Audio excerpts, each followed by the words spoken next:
Bapak Ibu Saudara, kita dah semua mengakui dan menyadari bahwa semakin hari tekanan-tekanan kepada orang-orang percaya, kepada orang-orang beriman, dari zaman ke zaman terus akan mengalami tekanan yang berat. Apa yang kita alami sekarang ini, mungkin Bapak Ibu Saudara maupun yang di rumah-rumah bisa membuat catatan penting dalam hidup kita. Dan sekarang ini kita tiba persis di tanggal 1 Desember. Kita tidak lupa bahwa setiap kita, hampir setiap bulan, semuanya bergumul dengan semua persoalan. Tetapi Alkitab berkata, inilah saatnya kita semua mencari Tuhan sungguh-sungguh. Amin. Saya menyaksikan bagaimana jemaat-jemaat, di mana orang-orang yang kita layani kadang-kadang kalau ketemu, itu betul-betul terjadi satu perbedaan yang sangat mencolok.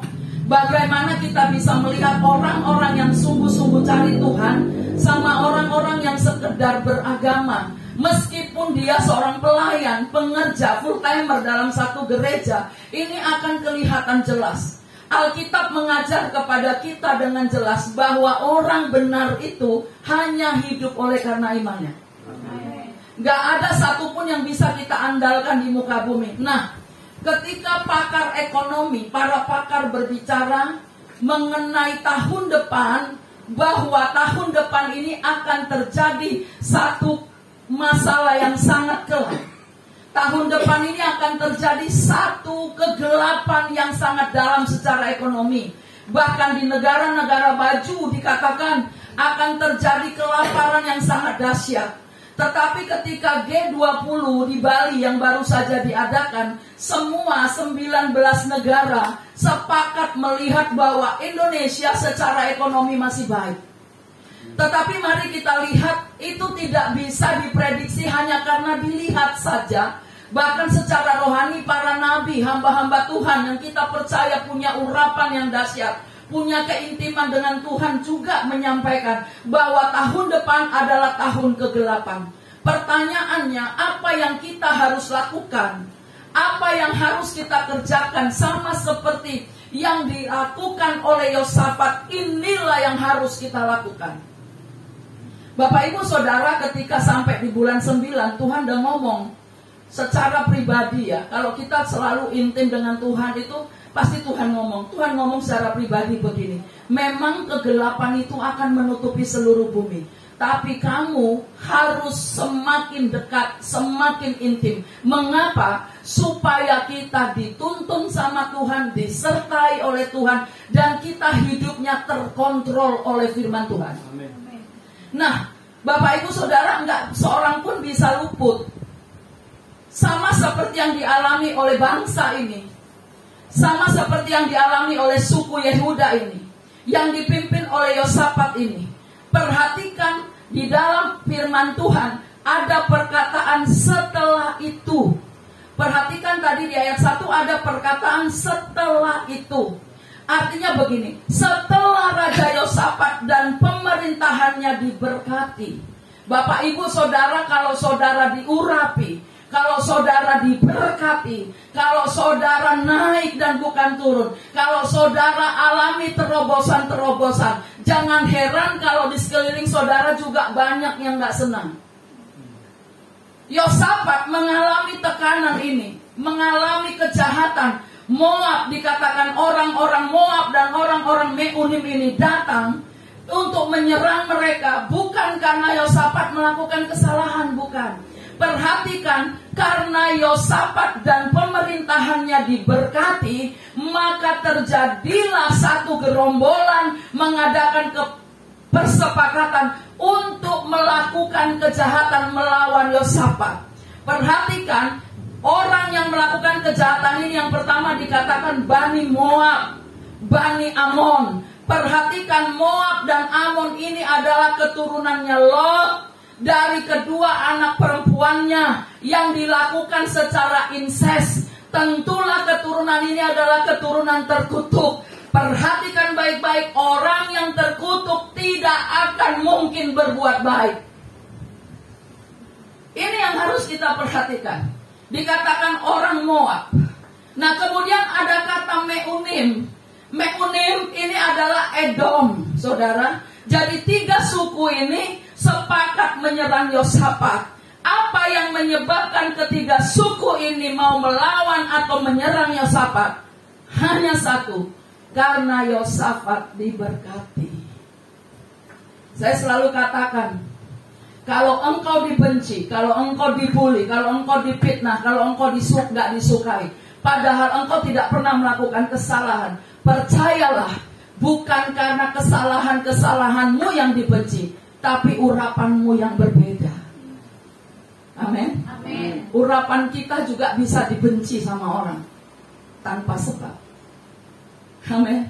Daud kan ngalami begitu. Apa yang menyebabkan Saul membenci Daud? Urapannya. Karena urapan inilah yang menjadikan Daud berkemenangan. Di dalam Mazmur 20 ayat 7 dengan jelas berkata, sekarang aku tahu bahwa Allah memberikan kemenangan kepada orang-orang yang diurapi. Saya yakin dan percaya kita semua orang yang diurapi. Amen. Kalau kita orang yang diurapi, kita menang. Amen. Makanya saya gak suka dengan orang-orang yang kelihatannya loyo. Kamu gak punya pengurapan itu. Ya, Bapak Pembina kita sedang berbicara tentang karunia-karunia. Kobarkan itu. Kita sudah lama terus berkata tentang karunia. Mengapa? Karena karunia-karunia yang ada pada kita bisa kita pakai untuk memenangkan jiwa. Amin. Ini urapanmu harus jelas. Yosafat ini menjadi takut. Wajarlah. Siapa sih orang yang gak takut kalau mau dikeroyok oleh 3 suku ini? Perhatikan, dia menjadi takut. Ketika engkau mengalami sesuatu, pasti engkau takut, wajar. Tetapi perhatikan, ketakutan tidak boleh menguasai kita. Amin. Ketakutan tidak boleh menguasai kita. Kita harus tahu apa dasarnya, mengapa kita takut.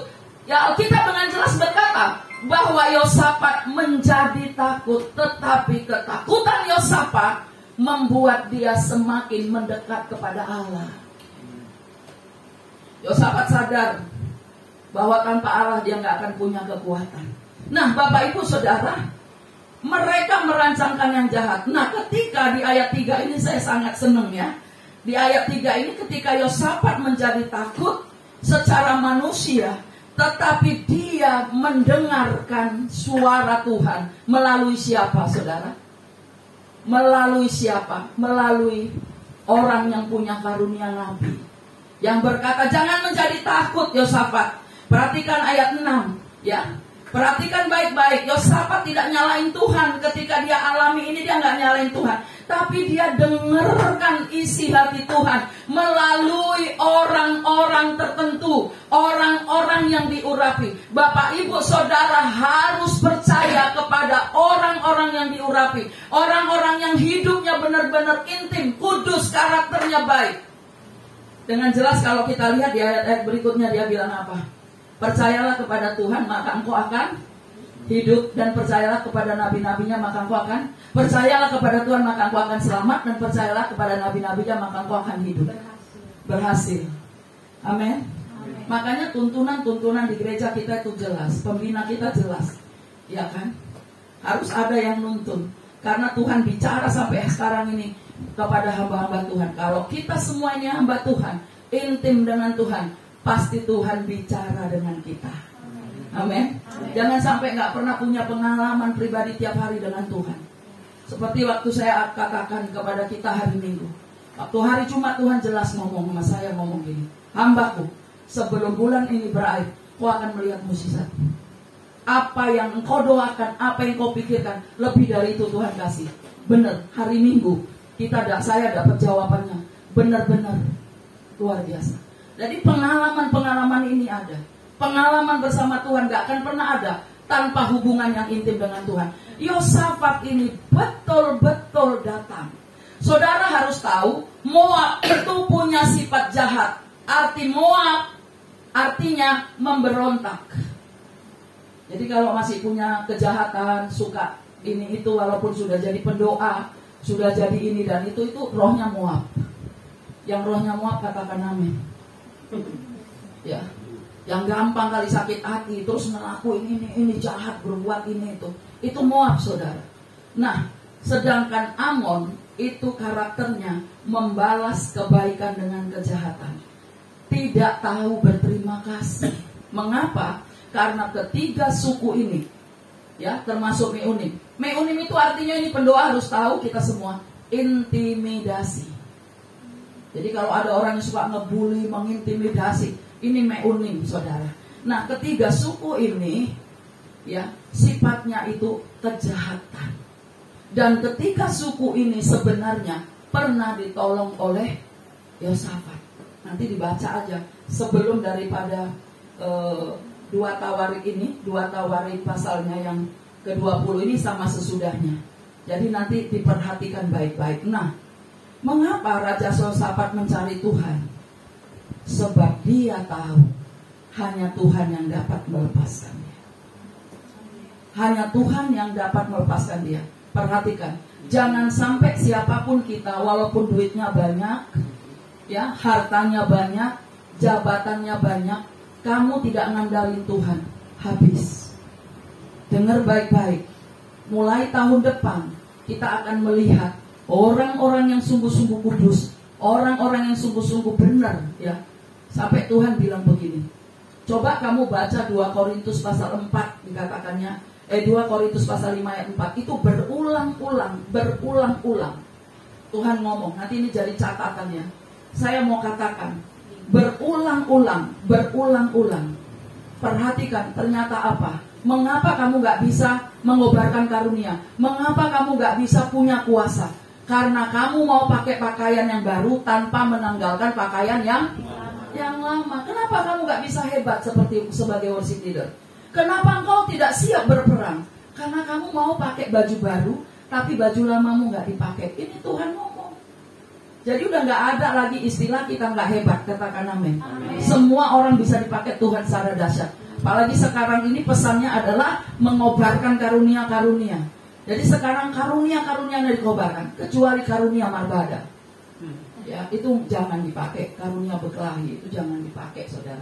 Nah, yang terakhir, karena kita tinggal 5 menit lagi, dikatakan, maka ketika Yosafat menjadi takut dan dia menghadap kepada Tuhan, maka dia mendengarkan, ini tadi suara Tuhan dari orang yang punya karunia kenabian, Yahaziel Bani Asaf, itu dihinggapi roh Tuhan dan berkata kepada dia, jangan takut. Dan katanya begini, justru apa, disuruh apa, saudara? Ketika udah mau diserang, mau diintimidasi, disuruh apa? Menyanyikan nyanyian kemenangan. Aneh bukan? Bukannya perang angkat senjata, tetapi mereka cuma disuruh nyanyi nyanyian kemenangan. Bapak, ibu, saudara harus punya mazmur kemenangan. Katakan amin. Bangun tidur harus sudah punya nyanyian kemenangan. Aku punya Allah yang besar, aku punya Allah yang hebat, aku pasti disembuhkan, Allahku dahsyat, Bapakku baik, Dia setia. Semua firman itu akan kita kumandangkan apabila kita betul-betul punya roh Allah. Amin. Ketika kita terintimidasi, maka yang keluar adalah nyanyian kemenangan. Ada haleluya. Amin. Amin. Ya. Jangan cuma manggut-manggut aja ya. Tolong betul-betul pagi-pagi bangun jam berapa kamu nyanyi kemenangan. Kita setiap pagi di sini jam 5 pagi kan ada doa. Dari rumah sambil naik sepeda motor jam 5 kurang, nyanyikan nyanyian kemenangan. Mungkin kantongmu kosong, mungkin proyekmu sedang gagal, nyanyikan kemenangan itu. Sebab ketika kita beriman menyanyikan kemenangan, maka Tuhan akan melakukannya bagi kita. Tepuk tangan untuk Tuhan. Maka Yosafat dan pasukannya memakai cara yang unik, yaitu apa? Syabak. Mereka bersorak. Dia berkata, mari nyanyikan nyanyian kemenangan, serukanlah nama Tuhan. Bukankah pesan Tuhan tanggal 1 Desember jelas Tuhan berkata, orang yang menghormati nama Tuhan dan menyerukan nama Tuhan, dia akan luput dari segala bahaya. Syabak, yaitu apa? Nyanyian kemenangan, bersorak-sorak dengan tindakan iman. Maka ketika mereka semua bersorak, mereka tidak lagi mengalami serangan ini. Musuh mereka lari tunggang langgang. Dikatakan apa saudara? Di 2 Tawarik 20:25, lalu Yosafat dan orang-orangnya turun untuk menjarah barang-barang mereka. Dengar, waktu mereka bersorak, musuh mendengar derap kuda, derap perang yang lebih besar. Ada rasa takut, saudara. Amin. Makanya kita ketika ketakutan, terintimidasi, kita harus naiki kendaraan kemenangan. Apa itu kendaraan kemenangan kita? Iman. Apa itu? Syabak. Ingat ya, syabak. Syabak itu SHABACH, yaitu bersorak, berteriak, gak tahu malu, percaya kepada Allah dengan iman. Syabak. Yesus hidup. Amin. Itu syabak. Ya, aku sembuh. Itu syabak. Aku pasti selamat. Itu syabak. Aku diberkati. Amin, saudara. Amin. Nah, karena waktunya sudah sangat betul-betul habis, tinggal 1 menit lagi. Sekarang dengar, mari ketika engkau alami apapun, bahkan penyakit yang gak sembuh, sekarang ini saatnya engkau teriakkan, sorakan syabak, kemenangan bagi Allah kita.